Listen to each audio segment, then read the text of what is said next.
सभी को नमस्कार। इस नए ट्यूटोरियल में आपका स्वागत है।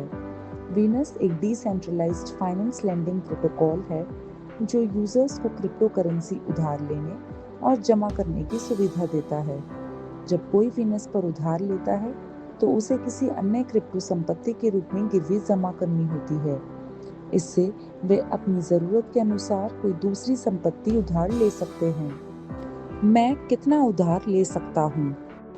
वीनस पर हर टोकन का एक कोलैटरल फैक्टर होता है जिसे गिरवी अनुपात कहते हैं, जो यह तय करता है कि आप अपनी जमा संपत्ति के बदले अधिकतम कितना उधार ले सकते हैं। साथ ही एक लिक्विडेशन थ्रेशोल्ड होता है जो यह बताती है कि कब आपकी पोजीशन लिक्विडेशन के योग्य बनती है। कुछ मार्केट्स में ये दोनों वैल्यू बराबर होती हैं, यानी अगर आप अधिकतम राशि उधार लेते हैं तो बाजार में थोड़ी सी गिरावट भी आपकी पोजीशन को तुरंत लिक्विडेट कर सकती है। लेकिन नए मार्केट्स में आमतौर पर इन दोनों वैल्यूज के बीच 2 से 3% का बफर होता है, जिससे थोड़ी राहत मिलती है। इसीलिए हमेशा यह जानना जरूरी है कि जिस विशेष मार्केट में आप व्यापार कर रहे हैं वहाँ के नियम और सेटिंग्स क्या हैं। आपकी लोन पोजीशन की सुरक्षा का अंदाजा हेल्थ फैक्टर से लगाया जाता है। यह गिरवी संपत्ति और उधार ली गई राशि के मूल्य का अनुपात होता है। अगर हेल्थ फैक्टर 1 से नीचे चला जाए तो आपकी पोजीशन अंडर कोलैटरलाइज्ड मानी जाती है और लिक्विडेशन के जोखिम में होती है। लिक्विडेशन क्या होता है? लिक्विडेशन एक प्रक्रिया है जिसमें आपकी गिरवी रखी गई संपत्ति का एक हिस्सा बेचा जाता है ताकि आपके लोन का एक हिस्सा चुकाया जा सके और आपका हेल्थ फैक्टर फिर से 1 से ऊपर आ जाए। जब लिक्विडेशन होता है तो उधार लेने वाले को अपनी पूरी संपत्ति नहीं बल्कि केवल एक हिस्सा खोना पड़ता है जो लोन की आंशिक भरपाई के लिए उपयोग किया जाता है। अगर आपने लेवरेज का इस्तेमाल नहीं किया है तो आमतौर पर एक लिक्विडेशन से आपका कुल पूंजी का केवल 3 से 5% नुकसान होता है। जैसा कि आप देख सकते हैं, यह फ्यूचर ट्रेडिंग्स में लिक्विडेशन से बहुत अलग है, जहां यूजर्स अक्सर अपनी पूरी स्थिति खो देते हैं। यह समझना जरूरी है कि लेंडिंग प्रोटोकॉल्स पर लिक्विडेशन आमतौर पर थर्ड पार्टी बॉट्स द्वारा किया जाता है।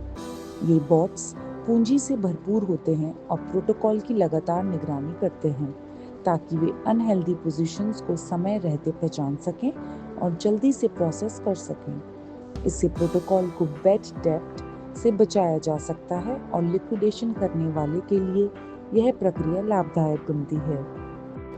वीनस पर लिक्विडेशन फीस चुकाए गए ऋण की राशि का 10% होती है। यह फीस बराबर हिस्सों में बांटी जाती है।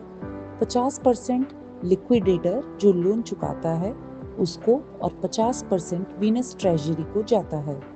वीनस पर लिक्विडेशन प्रक्रिया कैसे काम करती है? सबसे पहले जब आपकी पोजीशन अनहेल्दी हो जाती है तब बॉट्स इसे पहचान लेते हैं कि यह अंडर कोलैटरलाइज्ड हो गई है। दूसरा कदम, एक बॉट आपकी गिरवी रखी गई संपत्तियों में से एक विशेष एसेट का चयन करता है और गणना करता है कि कितनी उधारी चुकाई जानी चाहिए। एक बार में अधिकतम 50% तक ही चुकाया जा सकता है। तीसरा कदम, बॉट आपके लोन का चुना गया हिस्सा चुकाता है और बदले में उतने ही USD वैल्यू की गिरवी संपत्ति ले लेता है। साथ में 10% की लिक्विडेशन फीस भी वसूलता है उसी एसेट में जिसे उसने चुना था।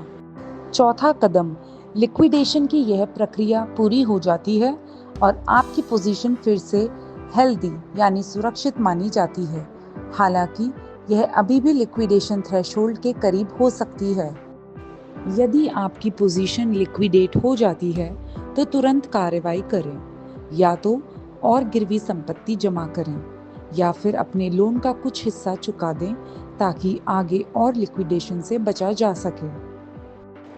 लिक्विडेशन की प्रक्रिया ऋणदाताओं को नुकसान से बचाने और प्रोटोकॉल की स्थिरता बनाए रखने के लिए बनाई गई है।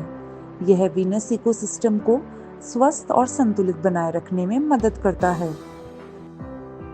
अब कुछ उदाहरणों पर नजर डालते हैं। एग्जाम्पल 1, BNB को गिरवी रखकर उधार लेना, BNB चेन पर। BNB का कोलैटरल फैक्टर 80% है, लिक्विडेशन थ्रेशोल्ड 80% है। यूजर ने $1000 मूल्य का BNB गिरवी के रूप में जमा किया और $700 मूल्य का USDT उधार लिया। BNB का मूल्य घट जाता है और अब गिरवी रखी गई संपत्ति की कीमत $850 रह गई है।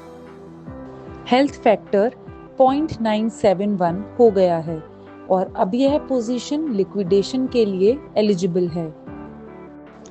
लिक्विडेटर $350 मूल्य का USDT चुकाता है, जो कि उधार ली गई राशि का 50% है, और बदले में उसे $385 मूल्य का BNB प्राप्त होता है, जिसमें 10% शुल्क शामिल है। इस प्रकार यूजर को कुल $35 मूल्य का BNB नुकसान हुआ है, जो कि उनकी गिरवी रखी संपत्ति के मूल्य का 3.5% है। नई स्थिति अब $465 मूल्य का BNB सप्लाई किया गया है और $350 USDT उधार लिया गया है। हेल्थ फैक्टर 1 से ऊपर है और स्थिति फिर से सुरक्षित है। एग्जाम्पल नंबर 2, USDC को गिरवी के रूप में उपयोग करना, core pool on Ethereum. USDC का कोलैटरल फैक्टर है 78% और लिक्विडेशन थ्रेशोल्ड है 80%। यूजर्स $1000 मूल्य का USDC सप्लाई करता है और $750 मूल्य का WTC उधार लेता है। BTC की कीमत बढ़ती है और लोन का मूल्य $820 हो जाता है। हेल्थ फैक्टर 0.975 है और स्थिति लिक्विडेशन के लिए एलिजिबल है। लिक्विडेटर $410 मूल्य का WTC उधार ली गई राशि का 50% चुकाता है और बदले में $451 मूल्य का USDC प्राप्त करता है, जिसमें 10% शुल्क शामिल है। इस प्रकार यूजर्स को $41 मूल्य का USDC का शुद्ध नुकसान हुआ है, जो उनकी गिरवी राशि का 4.1% है। नई स्थिति अब $549 मूल्य का USDC सप्लाई लिया गया है और $410 मूल्य का WTC उधार लिया गया है। हेल्थ फैक्टर 1 से ऊपर है और स्थिति फिर से सुरक्षित है। लिक्विडेशन से बचने की रणनीतियां। लिक्विडेशन के जोखिम को कम करने के लिए उपयोगकर्ताओं को पर्याप्त गिरवी बनाए रखना चाहिए और बाजार की स्थिति पर नजर रखनी चाहिए। अपनी गिरवी संपत्ति और उधार ली गई संपत्तियों के मूल्य की नियमित निगरानी करना आवश्यक है। अपनी गिरवी संपत्ति के मूल्य की निगरानी। यदि आपकी गिरवी संपत्ति का मूल्य घटता है तो लिक्विडेशन का जोखिम बढ़ जाता है। यदि यह बढ़ता है तो जोखिम कम हो जाता है। हमारे पहले उदाहरण में जहां BNB को गिरवी रखा गया था, वहां BNB की कीमतों में गिरावट से जोखिम बढ़ता है, जबकि कीमतों में वृद्धि से जोखिम कम हो जाता है। उधार ली गई संपत्ति के मूल्य की निगरानी। यदि आपने जो संपत्ति उधार ली है, इस मामले में WTC उसका मूल्य बढ़ता है, तो आपके ऋण का USD मूल्य भी बढ़ जाता है, जिससे लिक्विडेशन का जोखिम बढ़ता है। यदि WTC का मूल्य घटता है तो जोखिम कम हो जाता है। यह हमारे दूसरे उदाहरण में दिखाया गया है, जहां BTC की कीमत बढ़ने से जोखिम बढ़ गया। यदि आप वॉलेटाइल संपत्तियों का उपयोग गिरवी और उधार दोनों के रूप में कर रहे हैं, तो आपको अपनी स्थिति पर करीबी नजर रखनी चाहिए और आवश्यकता अनुसार समायोजन करना चाहिए। डेफी में भाग लेने वाले किसी भी व्यक्ति के लिए लिक्विडेशन को समझना आवश्यक है। लिक्विडेशन की स्वचालित और डिसेंट्रलाइज्ड नेचर बोरोअर्स पर वित्तीय प्रभाव डाल सकती है, इसीलिए अपने जोखिम का सक्रिय रूप से प्रबंधन करना महत्वपूर्ण है। हमारे अपकमिंग वीनस सुपर ऐप में उपयोगकर्ता को विभिन्न डेफाई एजेंट्स और स्वचालित रणनीतियों तक पहुंच मिलेगी, जिनमें लिक्विडेशन प्रोटेक्शन भी शामिल है। यह सुविधा आपको लिक्विडेशन की घटनाओं से अपने आप सुरक्षा प्रदान करने में मदद देगा। हालांकि यह समझना अभी भी बहुत ज़रूरी है कि यह प्रक्रिया कैसे काम करती है। इसमें ट्रिगर्स और सुरक्षा उपाय डिफेंस मैकेनिज्म्स क्या हैं, क्योंकि एक मजबूत समझ उपयोगकर्ताओं को डेफी की दुनिया में अधिक आत्मविश्वास के साथ आगे बढ़ने में सक्षम बनाती है। इसी के साथ यह ट्यूटोरियल समाप्त होता है। जल्द ही फिर मिलते हैं नए वॉकथ्रूज और गाइड्स के साथ।